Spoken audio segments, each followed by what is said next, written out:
Court is now in session. Calling case 251-403-576, State of Utah versus Tyler James Robinson. Counsel, please enter your appearances. Good morning, Your Honor. Chad Grunander, Ryan McBride, Lauren Hunt, Chris Ballard, and Jeff Gray for the state.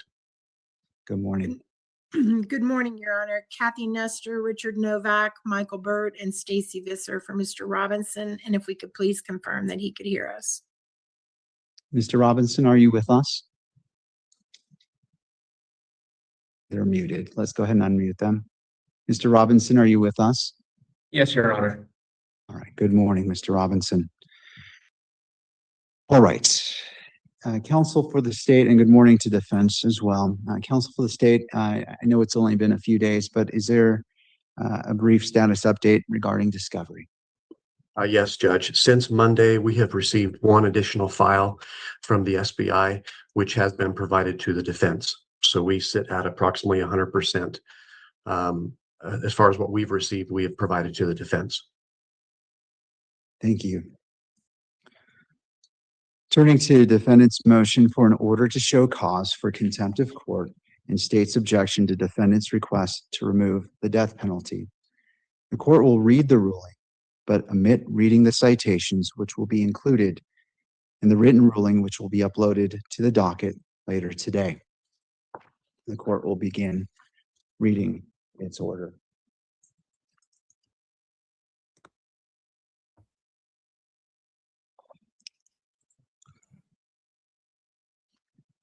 This matter comes before the court on defendant Tyler James Robinson motion for order to show cause for contempt of court. Defendant asked this court to hold Deputy Utah County Attorney Christopher Ballard in civil contempt for allegedly violating the court's pretrial and trial publicity order originally entered on September 16th, 2025 and amended on December 15th, 2025. The court has thoroughly reviewed the pleadings, affidavits, declarations, and exhibits submitted by both parties, including defendant's motion, the declaration of counsel, the state's opposition, defendant's reply, the state's opposition to defendant's request to move the death penalty, and defendant's response thereto. Furthermore, the court has considered the testimony and evidence presented during the evidentiary show cause hearing held on June 12th, 2026, where Deputy County Attorney Ballard and Utah County Attorney Jeffrey S. Gray testified under oath. Drawing upon Utah statutory law, the Utah rules of professional conduct, constitutional authority, and persuasive precedent from other jurisdictions, the court issues this ruling in order. The court has independently determined the facts and applied the law to ascertain whether civil contempt has been proven by clear and convincing evidence. This case involves a high-profile capital prosecution of Tyler James Robinson, who was charged with the aggravated murder of Charlie Kirk, a conservative activist, which allegedly occurred at Utah Valley University. Because this case has garnered immense national and international media attention, this court recognized early in the proceedings that pretrial publicity could severely compromise the defendant's right to due process in a fair and impartial jury trial. To protect the fundamental constitutional rights of both defendant and the state, this court, sua sponte, issued a protection order pre-trial and trial publicity on September 16, 2025. The order explicitly stated that lawyers who have participated, who are now participating, or who will yet participate in the investigation or litigation of this case in any way shall abide strictly by Rule 3.6 of the Utah Rules of Professional Conduct. The order further incorporated Rule 3.6a's prohibition against making an extrajudicial statement that the lawyer knows or should reasonably know will be disseminated by means of public communication and will have a substantial likelihood of materially prejudicing an adjudicative proceeding. Wait, how old is the new hire? I don't know, but he literally uses Excel. You must be the new analyst. Yes, first day. 6th floor. The team is quite dynamic. You're the new hire? 10 years in the industry, different company.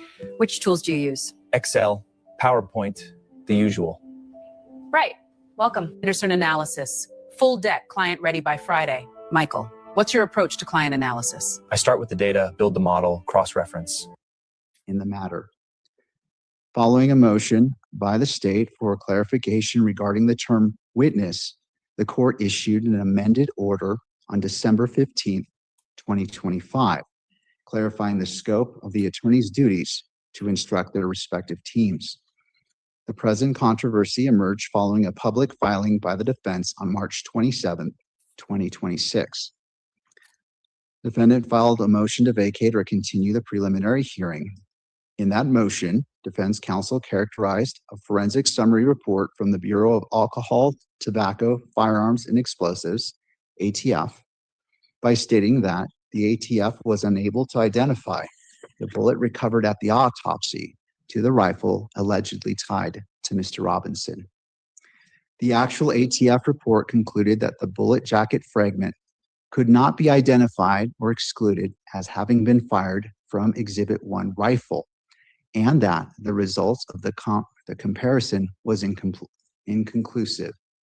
The defendant's framing of the ATF report in an unsealed public court filing promptly generated substantial media coverage. On March 30th, 2026, the Daily Mail published an article with the headline, "Bullet used to kill Charlie Kirk did not match rifle allegedly used by suspect Tyler Robinson," new court filing claims. Other news outlets and social media commentators rapidly echoed this narrative, characterizing the ATF report as exculpatory, a bombshell that exonerates Robinson, and evidence that the state's case possessed a fundamental problem. Faced with a rapidly expanding public narrative that falsely suggested that the ATF had affirmatively excluded the defendant's rifle as the murder weapon, Deputy Utah County Attorney Christopher Ballard engaged in several communications with media outlets, including TMZ, USA Today, PolitiFact, and Fox News, between March 31st and April 2nd, 2026. In these communications, Mr. Ballard sought to correct the record regarding the definition of an inconclusive ballistics test. However, during these interviews, Mr. Ballard also provided statements regarding the overall strength of the state's evidence, asserting that the prosecution had ample evidence to demonstrate beyond a reasonable doubt that Tyler Robinson committed this murder, and that the state believed it would be able to overcome his presumption of innocence. On April 15, 2026, defendant filed the instant motion for an order to show cause for contempt of court, seeking to hold Utah County Attorney Jeffrey S. Gray and Deputy County Attorney Christopher Ballard in civil contempt. Defendant concurrently sought an order compelling discovery related to internal communications of the Utah County Attorney's Office, referred to as UCAO. The state filed its opposition on April 30th, 2026, arguing that Mr. Ballard's statements were protected under the safe harbor provision of URPC 3.6C, which permits a lawyer to make statements necessary to mitigate substantial undue prejudice generated by recent publicity not initiated by the lawyer. The state argued that the defendant's misleading public filing necessitated the response. Defendant filed a reply on May 7th, 2026. On June 1st, 2026, this court issued a ruling and order granting the motion for an order to show cause, determining that the defendant had made a sufficient preliminary showing under Utah Code 78B-6-301 sub 5 to warrant an evidentiary hearing. The court concurrently denied the defendant's request to compel discovery of the UCAO's internal communications. The court held an evidentiary show cause hearing on June 12, 2026. During the hearing, the court took testimony from Mr. Ballard and Mr. Gray, both who were subjected to direct and cross-examination. Following the hearing, the state filed an unsolicited objection to defendant's request to remove the death penalty as a sanction, to which the defendant filed a response on June 18th, 2026. Having considered the pleadings, the exhibits, and the sworn testimony presented at the June 12th, 2026 hearing, the court makes the following findings of fact by clear and convincing evidence. On September 16th, 2025, this court issued a valid lawful protection order pre-trial and trial publicity. The order explicitly required all participating lawyers to abide strictly by Rule 3.6 of the Utah Rules of Professional Conduct and prohibited extrajudicial statements possessing a substantial likelihood of materially prejudicing the adjudicative proceedings. The order was subsequently clarified on December 15th. Watch what alcohol does to stuck poop. If your belly blows up like a balloon every time you eat, you have what doctors call a poop trap. It's where 15 pounds of poop is stuck in your body right now. But when you do this for 7 seconds, it all comes out. This is the quickest way to clear out stuck poop. Look at this. Everyone knows the colon has twists and turns, right? But what nobody talks about is this specific bend right here. Doctors call this the splenic flexure, but I call it the K-bend. It's the sharpest turn in your colon and exactly where poop gets stuck for millions of people. Here's what nobody tells you. This isn't just another curve. According to the Cleveland Clinic, this sharp bend 2025. Deputy County Attorney Christopher Ballard had actual notice of the publicity order. Mr. Ballard personally signed the state's November 6, 2025 motion to amend or clarify the court's pretrial and trial publicity order. During his testimony on June 12, 2026, Mr. Ballard acknowledged his familiarity with the order and his ethical obligations under URPC 3.6. At all times relevant to this inquiry, Mr. Ballard possessed unhindered ability to comply with the publicity order. There were no physical or legal impediments that prevented him from adhering to the court's directives. On March 27, 2026, defense counsel filed a motion to continue, containing the assertion that the ATF was unable to identify the bullet recovered at the autopsy to the rifle allegedly tied to Mr. Robinson. The actual ATF report concluded that the bullet jacket fragment could not be identified or excluded as having been fired from the subject rifle, rendering the result inconclusive. Relying upon the defense's filing, media outlets generated highly sensationalized and factually inaccurate headlines. The Daily Mail declared the bullet did not match the rifle. Commentators described the ATF report as a bombshell that exonerated the defendant. Between March 31st and April 2nd, Mr. Ballard engaged in extrajudicial communications with multiple media entities. On March 31st, 2026, Mr. Ballard was quoted by TMZ stating, "Generally, when a bullet fragment analysis comes back as inconclusive, that means the fragment did not contain enough detail for the examiner to say one way or the other. There's just not enough there to determine whether the bullet was fired by a particular firearm. We have ample evidence to demonstrate beyond a reasonable doubt that Tyler Robinson committed this murder, and we will present some of that evidence at the upcoming preliminary hearing, and we will present all that evidence at trial." Mr. Ballard further stated, "He is presumed innocent. The ultimate decision will be up to the jury. We believe we will be able to overcome his presumption of innocence."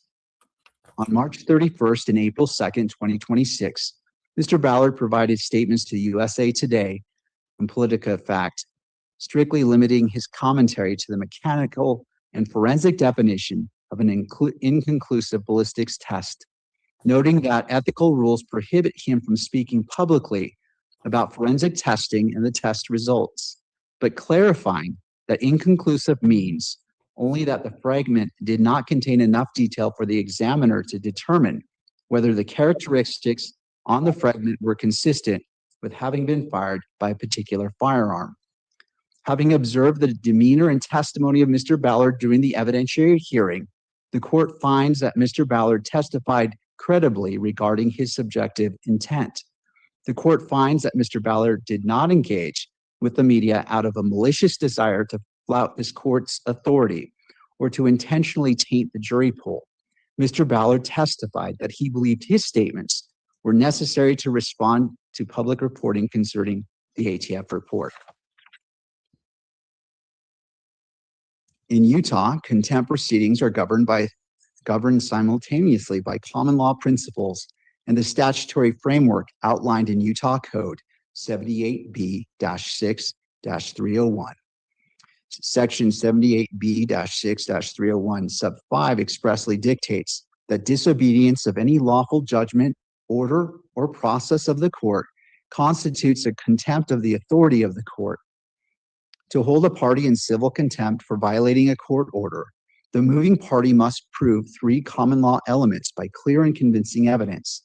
1, the person cited for contempt knew what was required by the order. 2, the person had the ability to comply with the order. And 3, the person intentionally failed or refused to do so. Utah law requires proof by clear and convincing evidence that the alleged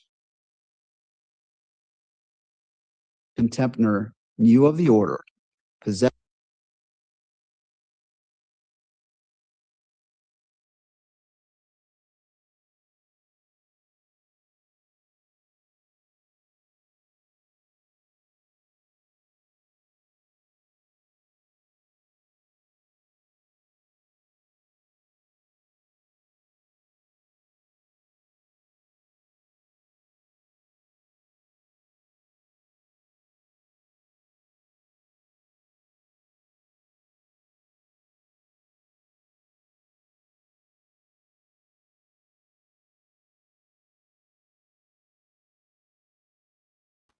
Court is now in session. Calling case 251. The state argued that the defendant's misleading public outlined and contained in Rule view of the order, possessed the ability to comply, and intentionally committed the acts constituting the violation. Von Hake remains controlling Utah precedent.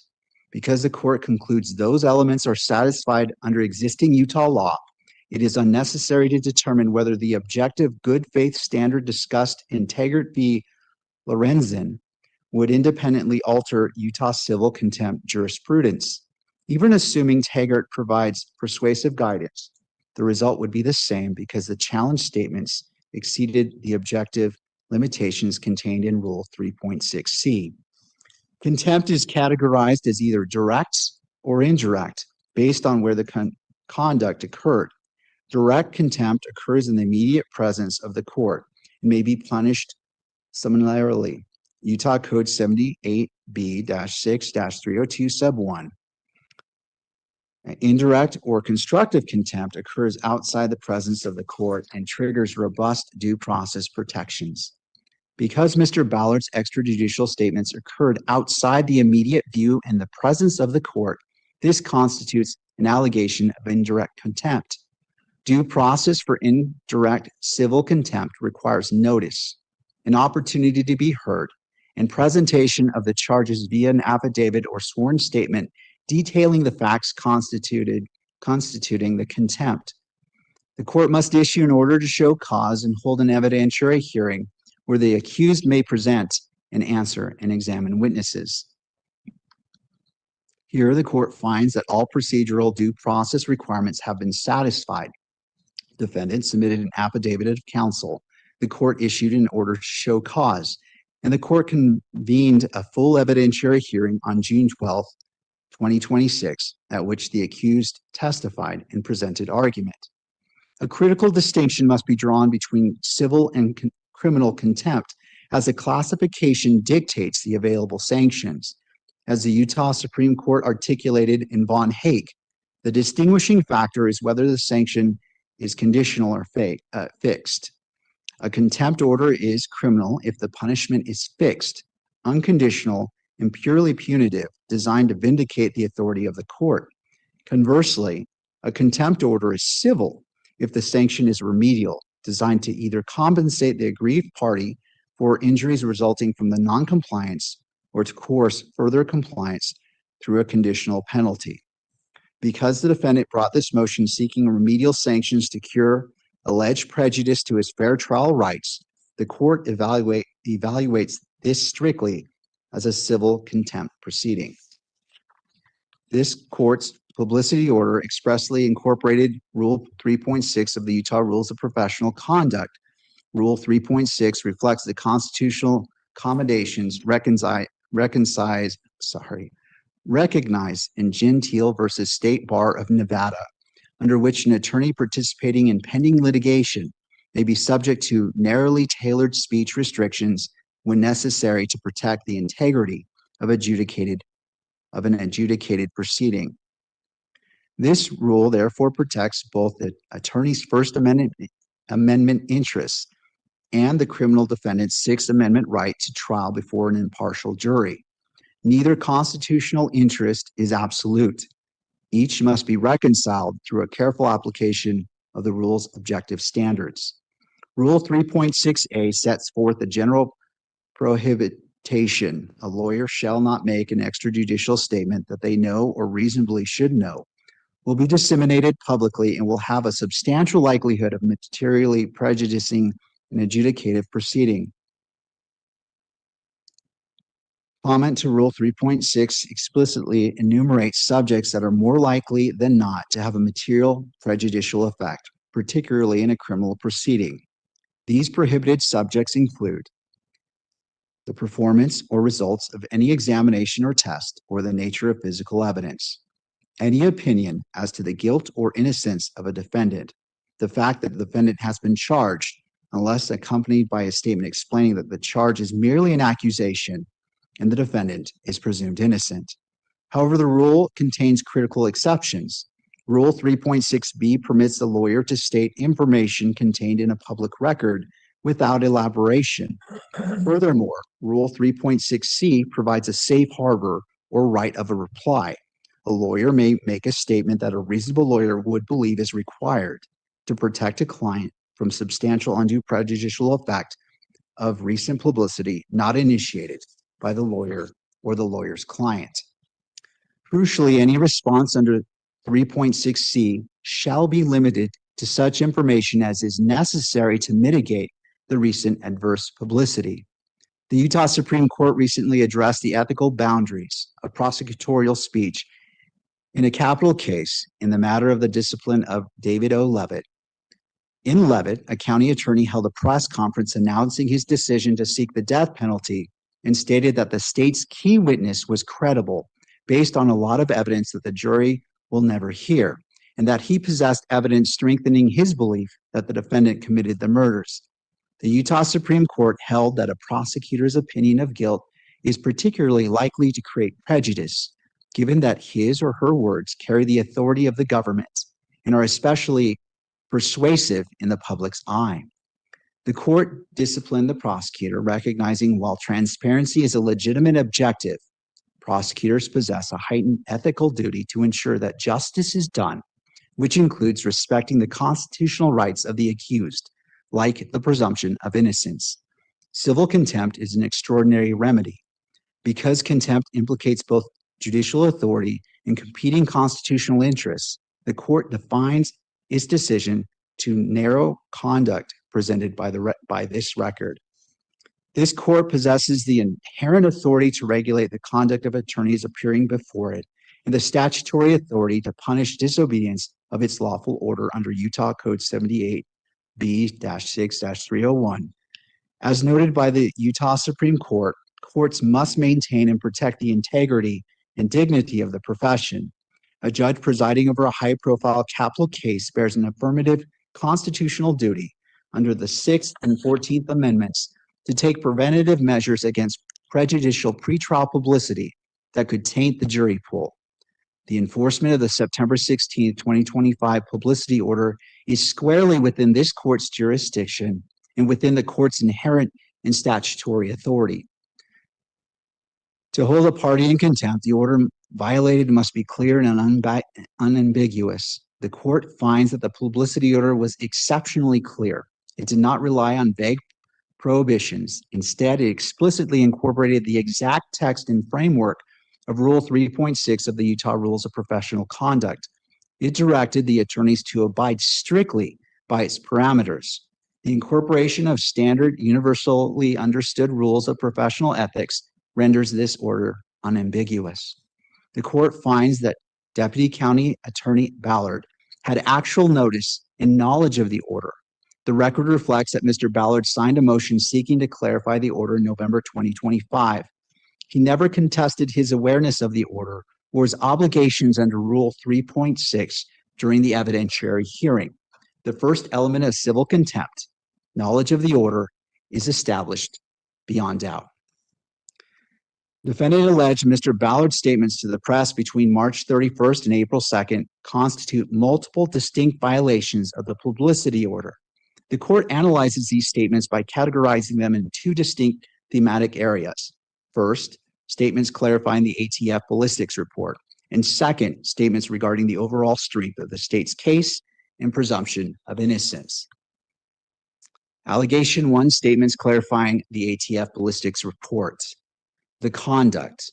Mr. Ballard sent written emails to Politico Fact and gave statements to USA Today and TMZ explaining the meaning of an inconclusive ballistics test.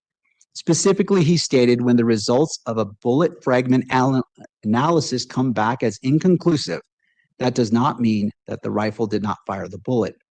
There just aren't enough marks on the fragment to make a conclusion one way or the other. Supporting evidence, quotes published in USA Today, Politico Fact, and TMZ.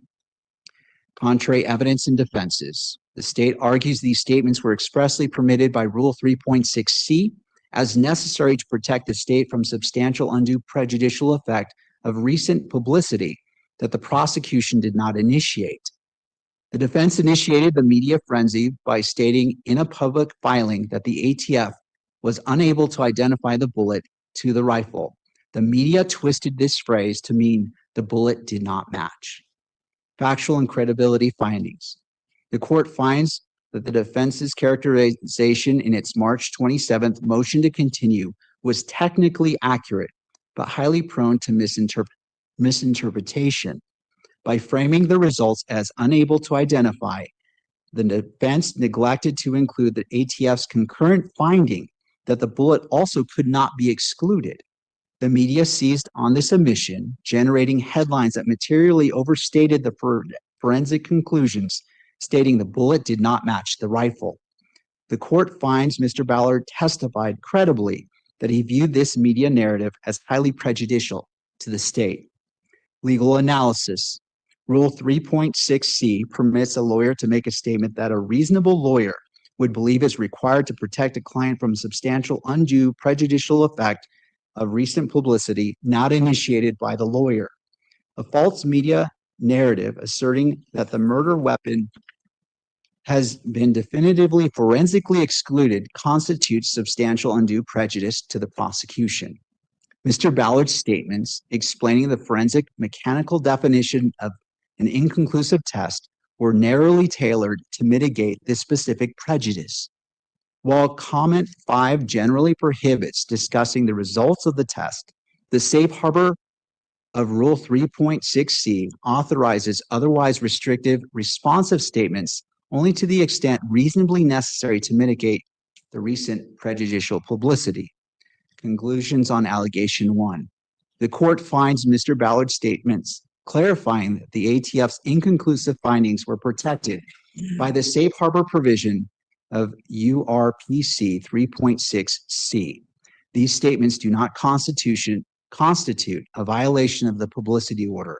Contempt is not proven regarding these specific statements. Allegation 2, the statements opining on the strength of the evidence and guilt.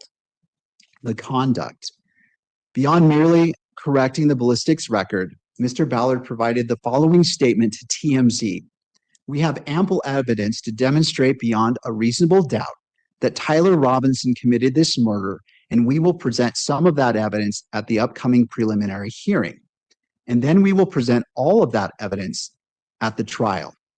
He further stated, he is presumed innocent. The ultimate decision will be up to the jury. We believe we will be able to overcome his presumption of innocence. Supporting evidence. The published TMZ article dated March 31st, 2026. The state does not deny these statements were made. Contrary evidence and defenses. The state relies on State v. Wright, a Kansas case, arguing that a prosecutor's general statement that his job is to bring cases he believes he can prove beyond a reasonable doubt does not express an improper opinion on guilt. The state argues that merely expressing confidence that it has enough evidence to carry its burden tells the public nothing more than what the existence of the prosecution already proclaims. Factual and credibility findings. The court finds that Mr. Ballard subjectively believed he was operating within the bounds of Rule 3.6. However, the court finds that his subjective belief regarding these statements was objectively unreasonable. Legal analysis. Rule 3.6c strictly dictates that any responsive statement shall be limited to such information as is necessary to mitigate the recent adverse publicity. The adverse publicity here concerned one specific piece of physical evidence, a bullet fragment. The court does not conclude that Rule 3.6c prohibited all public response. To the contrary, Rule 3.6c expressly recognizes that in limited circumstances, counsel may respond to recent publicity not initiated by the lawyer or lawyer's client. The question is not, therefore, whether Mr. Ballard could respond, but whether a reasonable lawyer would have believed additional statements concerning the overall strength of the prosecution's evidence were necessary to mitigate the specific prejudice created by the inaccurate reporting concerning the ATF examination. The court applies an objective standard. The subjective good faith of counsel is relevant to credibility, but does not determine whether Rule 3.6c's limitation was satisfied. The state's reliance on State v. Wright is misplaced. Wright is distinguishable because it addressed statements made during voir dire rather than extrajudicial statements governed by Rule 3.6. As the Utah Supreme Court recently reiterated in Leavitt, when an elected prosecutor or their deputy makes public declarations regarding the strength of evidence or their belief in ultimate outcome of the trial, those words carry particular weight and authority of the government. Stating that the prosecution has ample evidence to demonstrate beyond a reasonable doubt that Tyler Robinson committed this murder reasonably communicated to the public the prosecutor's assessment of the defendant's guilt, that the defendant was guilty. This directly violates comment 5, Roman numeral 4 of Rule 3.6, which prohibits expressing any opinion as to the guilt or innocence of a defendant. While Mr. Ballard offered a cursory nod to the presumption of innocence, he immediately undercut it by publicly broadcasting his belief that the state will overcome his presumption of innocence. These statements were not reasonably necessary under Rule 3.6c to mitigate the confusion surrounding the ATF report. Rather, those additional public statements possessed a substantial likelihood of materially prejudicing the proceedings by communicating the prosecutor's assessment of the defendant's guilt. Conclusion on allegation 2. The court finds that the statements to TMZ regarding ample evidence in overcoming the presumption of innocence violated Rule 3.6a and were not protected by Rule 3.6c safe harbor. Because Mr. Ballard knew of the order, possessed the ability to comply, and intentionally made the volitional statements in question, the elements of civil contempt are proven by clear and convincing evidence. The state and the UCAO possesses vital First Amendment interests in communicating with their constituents and defending the integrity of their investigation against false media narratives. Rule 3.6c accommodated that right by allowing Mr. Ballard to correct the inaccurate ballistics narrative. However, the defendant's Sixth Amendment right to a fair trial places a constitutional ceiling on prosecutorial speech. As the United States Court held in Gentile, the lawyer's right to free speech in a pending case is circumscribed because lawyer statements are likely to be received as especially authoritative In capital cases where life is at stake, the court concludes that defendant's Sixth Amendment interests predominant under these facts. The court's ruling is not based on disagreement with the prosecutor's viewpoint, nor on the mere fact that the challenge statements were made publicly. Rather, the court enforces a pre-existing publicity order that incorporated Rule 3.6, applied equally to all participating counsel, and governed attorney conduct in a pending capital prosecution. The contempt finding rests on the conclusion that the identified statements exceeded the objective limits of Rule 3.6c, not on the content of the state's position or the court's assessment of the merits of the prosecution. The remedial measures ordered are directed to preserving jury impartiality and future compliance with the court's order. Thus, the application of civil contempt sanctions here does not offend the First Amendment. For the reasons stated above, the court independently determines that the movement has proven by clear and convincing evidence that Deputy Utah County Attorney Christopher Ballard is in civil contempt of the September 16, 2025 and December 15, 2025 publicity orders. The court emphasizes this ruling does not address the merits of the criminal charges, the credibility of anticipated witnesses, or the ultimate guilt or innocence of defendant. Its sole purpose is enforcement of a narrowly tailored publicity order governing attorney conduct. A reasonable attorney invoking Rule 3.6c may respond only to the specific prejudice requiring correction. The prejudice identified here concerned the public misunderstanding of the ATF's inconclusive forensic finding. Once that misunderstanding had been fully addressed, further commentary concerning the overall strength of the prosecution's evidence did not materially assist in correcting specific misimpressions. Rather, those additional statements induced a separate subject, the prosecutor's assessment of the ultimate merits, which Rule 3.6 independently regulates. Conclusions of law. First, the pretrial and trial publicity order entered on September 16, 2025 and amended on December 15, 2025 was a valid, clear, and unambiguous lawful order of this court. Two, Deputy County Attorney Christopher Ballard had actual notice of the order, knowledge of its contents, and the unhindered ability to comply with its directives. Three, although Rule 3.6c permitted limited responsive statements explaining the ATF report, Mr. Ballard's additional statements concerning the strength of the state's evidence and anticipated ability to overcome the presumption of innocence exceeded the scope of that exception and violated the court's publicity order. Four, Mr. Ballard intentionally and volitionally made these extrajudicial statements, fulfilling the required elements of civil contempt pursuant to Utah Code 78B-6-301, sub 5, and Von Hake v. Thomas. Order and sanction.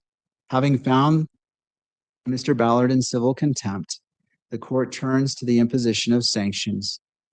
The defendant argues that the appropriate sanction to remedy this prejudice is to strike the state's notice of intent to seek the death penalty. The court declines to adopt this requested remedy.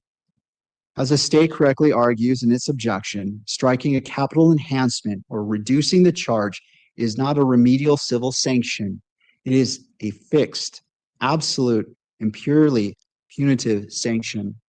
Such an act would cross the threshold into criminal contempt sanctions and would also risk an improper judicial intrusion into the executive branch's prosecutorial discretion.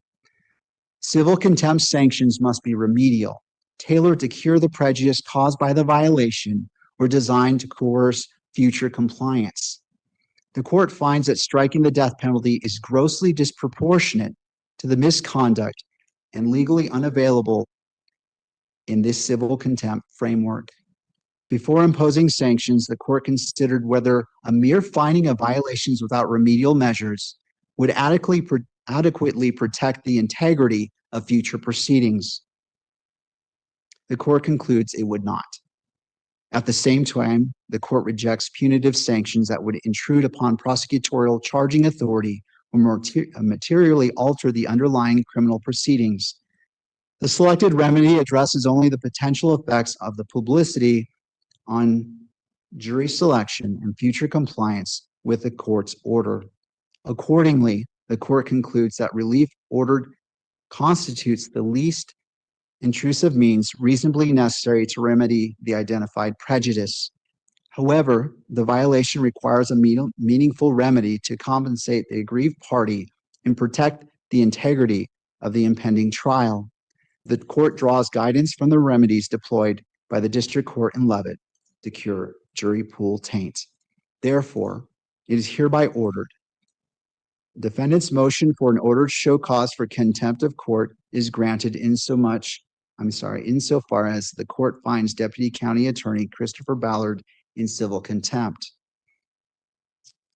Enlargement of jury veneer to directly remedy the potential taint introduced into the Utah County jury pool by Mr. Ballard's statements regarding the strength of the evidence. The court will consider expanded voir dire procedures, additional jury questionnaires, expanded jury summons, or other remedial measures as necessary after consultation with the parties. Attorney's fees. Because this civil contempt proceeding was necessitated by Mr. Ballard's violation, the court shall compensate the defendant for the reasonable attorney's fees and costs incurred in the filing, drafting, and litigating of the motion for order to show cause and the evidentiary hearing. Defense counsel is ordered to submit a detailed affidavit of costs and fees within 14 days of the order of this court. The state shall have 7 days thereafter to file any objections to the reasonableness of the requested fees. Future compliance. The court reaffirms the existing publicity order. Any future violation may result in additional contempt proceedings and sanctions authorized by the law. Courts depend upon public confidence that criminal prosecutions will be decided upon evidence presented in open court rather than public advocacy outside of it. This order should not be understood as discouraging legitimate public communication authorized by Rule 3.6. Rather, it reflects the court's obligation to enforce a previously entered order equally against all counsel and to preserve the fairness of the proceedings for both the defendant and the state. And this concludes the ruling of the court. Again, this will be uploaded to the docket before the end of the day. Counsel, let's move on. Turning to defendant's oppositions to EMC order for the preliminary hearing.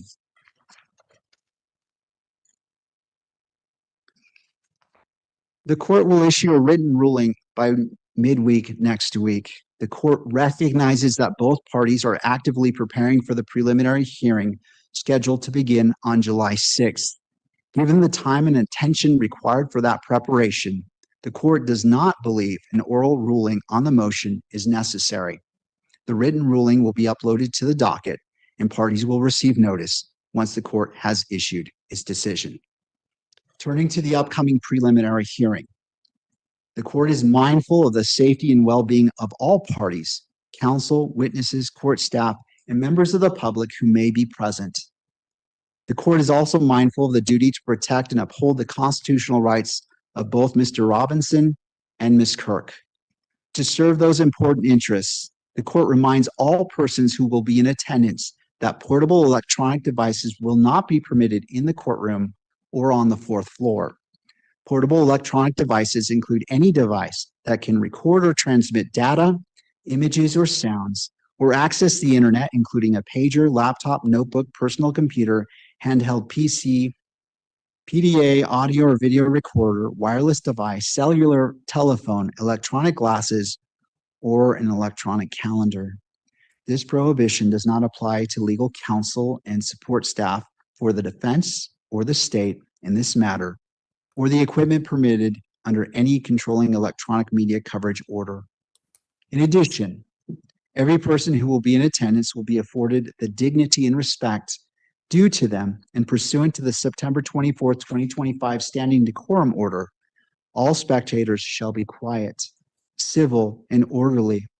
Spectators shall not engage in any distracting, disruptive, provocative, disrespectful, uncivil, or threatening behavior of any kind. Spectators shall not make any audible comments of any kind, shall not shake or nod their heads, and shall not otherwise make any gestures during the hearing. Spectators shall not wear or display pins, buttons, signs, clothing, or photographs expressing support for or against any person related to this case or the status of this case as a capital offense. Members of the media and public will be permitted in the courtroom subject to available seating. A limited number of seats will be reserved for each group and will be made available on a first-come, first-served basis. The court respectfully asks all persons seeking admission to conduct themselves in an orderly and respectful manner while court staff and security personnel carry out their responsibilities, including security screening and the assignment of wristbands for entry into the hearing. Counsel, does either party require the benefit of the record? Yes, Judge. Mr. Grunander for the state. A question. I know this order does not apply to legal counsel for the state or the defense or our staff that are there assisting us, but would the court permit counsel for the victim's representative to keep his phone on his person? To defense, any input? We have no objection to that, Your Honor. All right. Mr. Grunander, based off no objection and finding it is in the interest of what is permissible, I will grant that request, and I appreciate that clarification. Thank you. And then I have one other item that goes outside of this particular order, Judge, if you're ready to hear it. Yes. There may be some sensitive information that is presented during the preliminary hearing.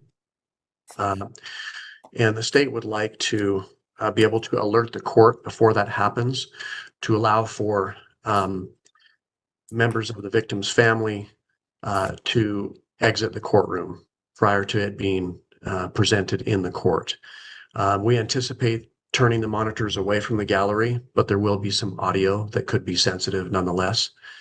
So we would like to inform the court that we would like to alert Your Honor before that happens to allow for them to exit the courtroom. And then once that is presented, allow for them to return to the courtroom. That would be the state's request. Thank you, Mr. Grunander. To defense, did you want to respond? It doesn't seem like a response is necessary from us, Your Honor. We think that's up to the court, how the court wants to handle that. Thank you. Pursuant to Article 1, Section 28 of the Utah Constitution and subsequent Utah law, victims are entitled to be treated with dignity and respect. And I find that this request falls squarely within that, and I will grant that request. Counsel, just as soon as you can, as soon as it is upcoming, feel free to alert the court, and the court will take a brief recess to allow victim representatives and to make that decision. And if they wish to leave the courtroom, they may do so. And then after that evidence has been presented, they will be allowed to return. So we'll take a recess after that sensitive material, as you've defined, is presented. And just if you could alert the court, so a brief recess could be taken to allow them to come in to ensure that they are able to be fully present for as much as a preliminary hearing that they choose to participate in. Perfect. Thank you, Judge. All right, turning to defense, do you require the benefit of the record or wish to bring up any additional items? Your Honor, Michael Burt for Mr. Robinson. All right, Mr. Burt. Judge, at the last hearing, I indicated to the court that we would be seeking a ruling from the court prior to the hearing concerning some expert witnesses that the defense had subpoenaed from out of state. And after discussions with the state, it appears that the state has no objection to the presentation of those witnesses. We have pared down the number of witnesses that will be called, and currently there will just be 3 witnesses who will be called, 3 expert witnesses. The other witnesses we will be handling by way of a stipulation. Thank you, Mr. Burtz. To the state, any input? That is accurate, Judge. We are working with defense counsel with respect to some stipulations. We have decided not to object to the presentation of these defense experts. With that said, during the hearing, there may be objections that are raised if the questioning or answers seeking to be addressed goes outside the scope of the preliminary hearing or borders on a 702 hearing. So we want to preserve those objections. All right. Thank you, Mr. Grunander. Ms. Nestor, anything further? Or Mr. Burt? And again, I appreciate all parties bringing these issues up now just to remove any misunderstandings. Nothing further for me, Your Honor. The defense has nothing else, Your Honor. Thank you. All right. Lastly, the court wishes to inform the parties that as it relates to exhibits being presented in regards to whether it's published or not in open court, or if copies of the exhibits are given to the public or news media, I will take that up on a issue by issue basis. So per exhibit, all parties will be entitled to object, not object, stipulate. So we have a clear record and the court doesn't make a blanket ruling, as each individual exhibit is its own exhibit, and the court wants to apply the appropriate analysis to each exhibit presented in court. As the court does not know and cannot anticipate what exhibits will be presented, even though there has been indication what will be presented, it doesn't become relevant until it's actually moved into evidence. And so that's why the court is not issuing a blanket ruling, wants to see where it's coming in, all the factors that govern whether an exhibit should or should not be admitted and should or should not be published to the court, to the parties, or to the public. And so I just wanted to give that clarification because perhaps in the back of your mind, you were wondering.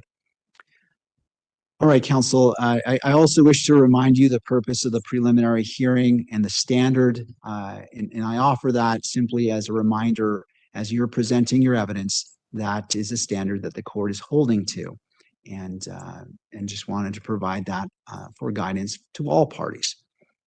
Unless there is anything else, we will reconvene on July 6th, 2026 at 9 a.m. for the preliminary hearing in this matter. Court is adjourned. Thank you, Your Honor.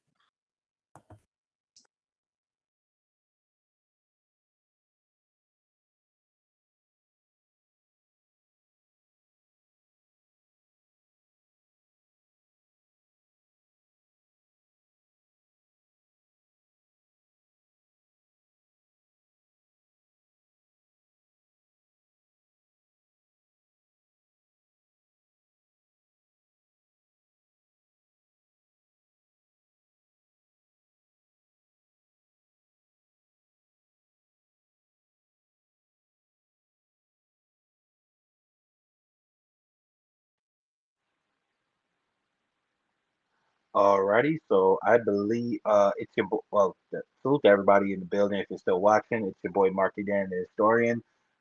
Just giving my brief thoughts on the hearing that we just had a chance to listen to. Excuse me. So essentially, this hearing was held earlier today in the case of Tyler Robinson, Charlie Kirk's alleged assassin.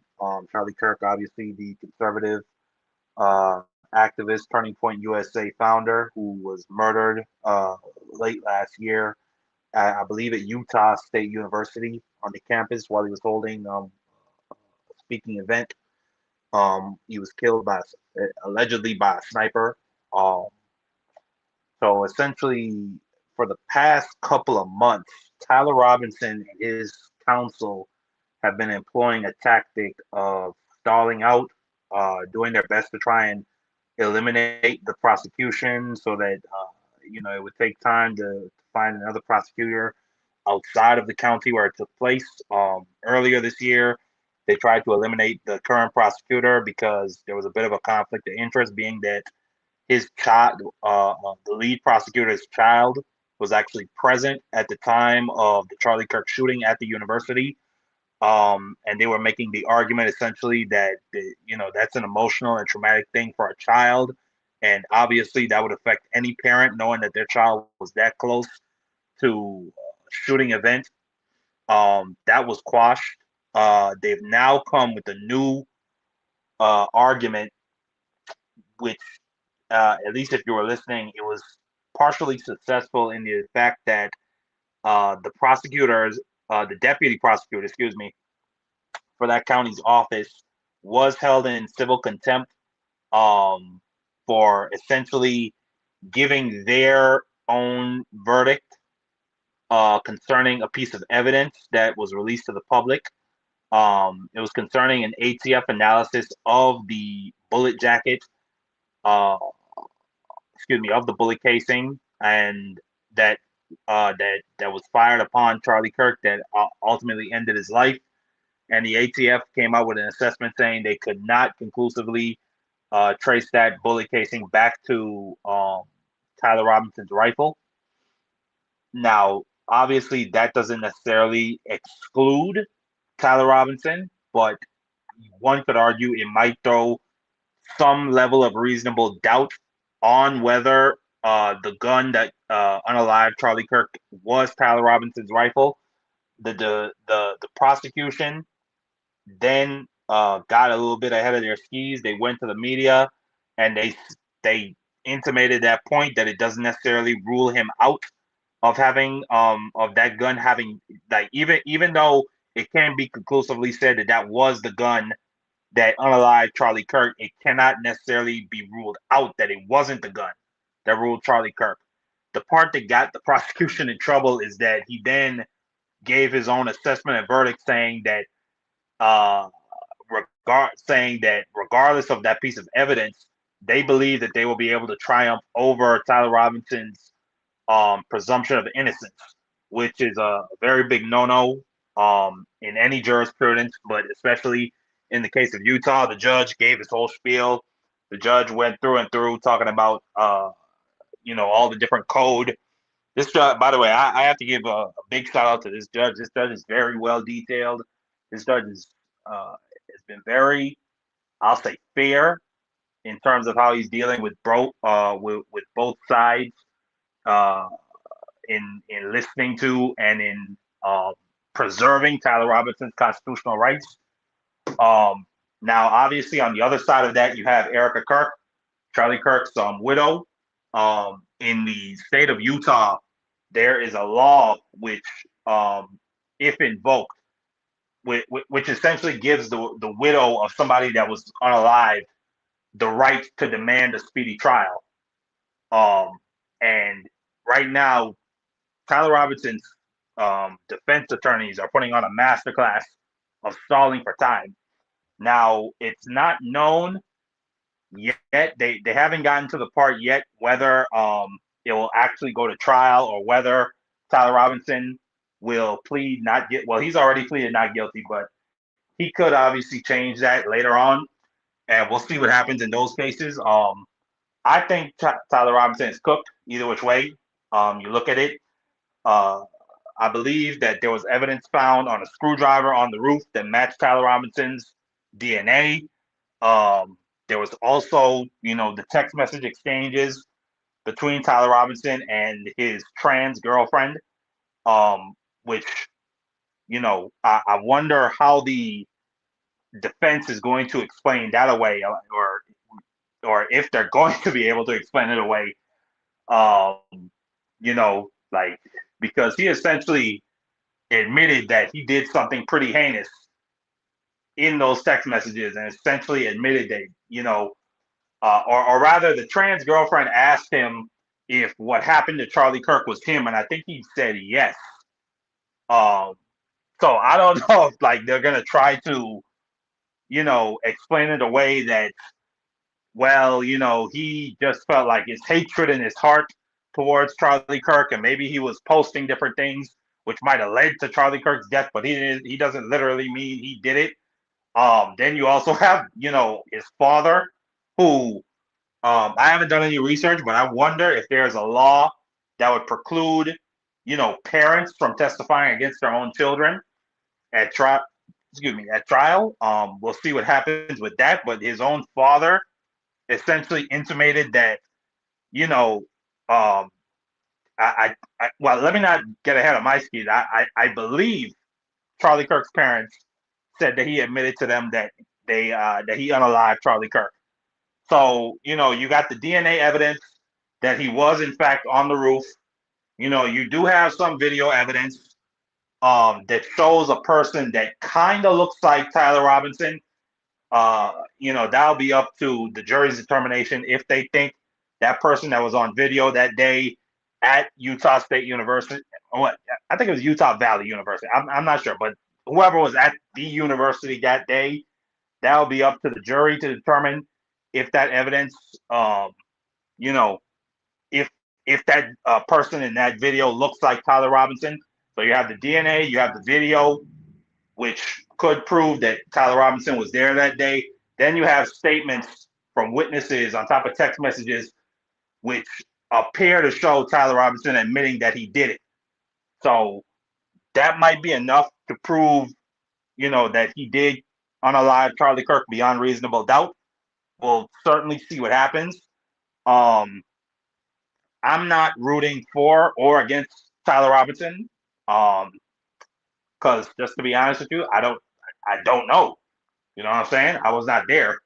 I just know that the evidence does not look good for him. I did not have an intimate love of Charlie Kirk.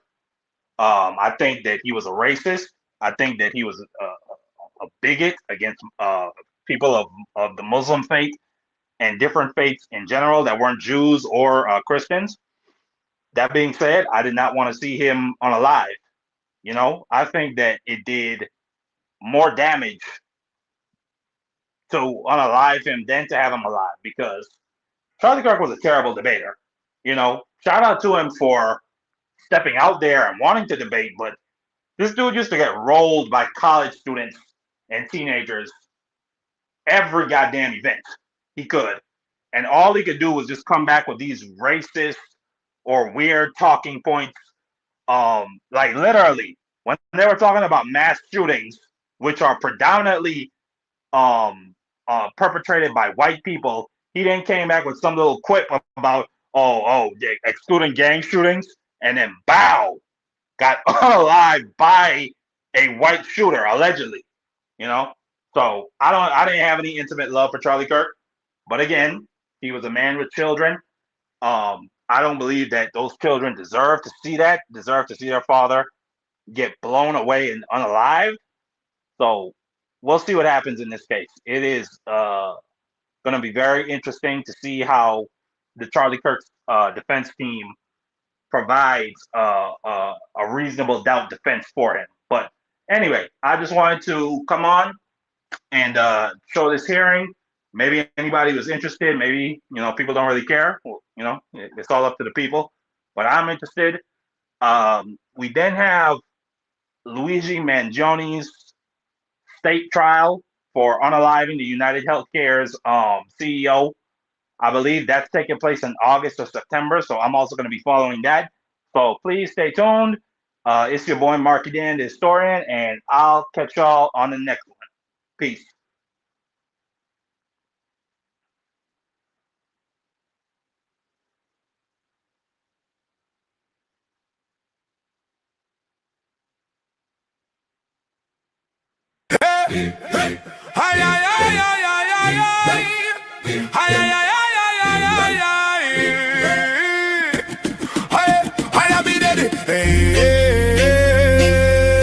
From the island breeze to the big world wire. Mark it on the mission. Yeah, we never retire. Oh, turn it up now. Dum dum dum. Sunrise over cast trees down here, the morning nice and clear. Yeah. Mark it and touch the camera, say people come and hear.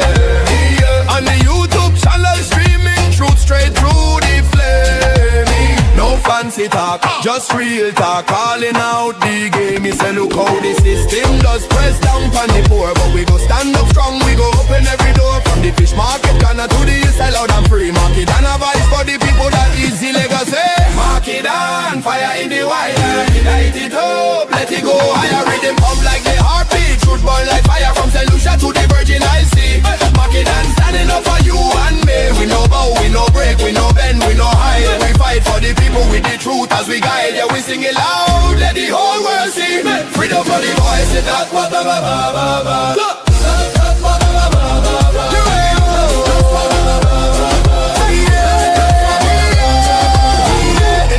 Section, people talking every day. Some agree, some disagree, but they still find a way to keep it real, keep it grounded, never sell our soul. Even when the pressure try to take full control. He said watch out, the power like to twist up the truth. But we got the people who are stronger than the proof. Every upload like a spark in digital night. I lighting up the minds so the future stay bright. Mark it down, fire in the wire. Light it up, let it go higher. Rhythm pump like a heartbeat. Truth burn like fire from St. Lucia to the Virgin Isles Sea. Mark it down, standing up for you and me. We no bow, we no break, we no bend, we no hide. We fight for the people with the truth as we guide. Yeah, we sing it loud, let the whole world see. Freedom for the voices, up what ba ba ba ba ba.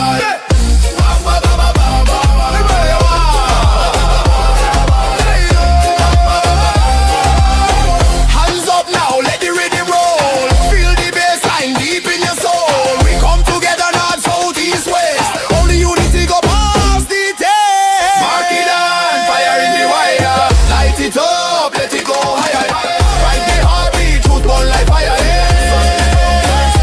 Mark it on, standing up for you and me. We no bow, we no break, we no bend, we no hide. We fight for the people with the truth as we guide. One love, one voice, one destiny. Yeah, we fail. Ba ba ba ba ba ba.